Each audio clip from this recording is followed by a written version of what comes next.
आमे साधारणतः हांडी चुली रोषे कला बेले भात बसला बेले हांडी आमर कला हो जाए ये उपाय कले हांडीर कला हेनी बर्तमान तेल लगे दिंतु रिफाइन हो सोरिष तेल हो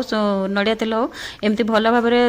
फेंद जाके तेल लगेदेवे आउे यही पॉलिथिन गोटे आनी तार मुह जाके कभर करदे कभर करदेला रंधा बा चुली रे बसईदेवे ना ए पॉलिथिन जलिबनी किसी हेनी से पॉलिथिन आम जो हांडी माजिबा से पॉलिथिन सेमती गोटे रंगे बाहरी आसो आ मु भात पानी बसई देती माछ भी बसई देती भात अलरेडी आमर हो जाइए ये देखो सुंदर भाव में पॉलिथिन आमर बाहरी आसूची आई कलाटा आमर आगुरी जी हांडी कला था आज जी रांधिली से हांडी किसी भी कला लगे एमती भाव में पॉलिथिन आमर केते सुंदर भाव में बाहरी आसी आपण मैंने भी एमती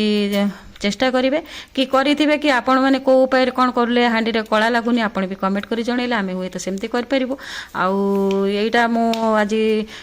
मत बतैला झील बतैलू मुझा टे जाणी देखिली आपण मैंने मोर वीडियो देखी लाइक शेयर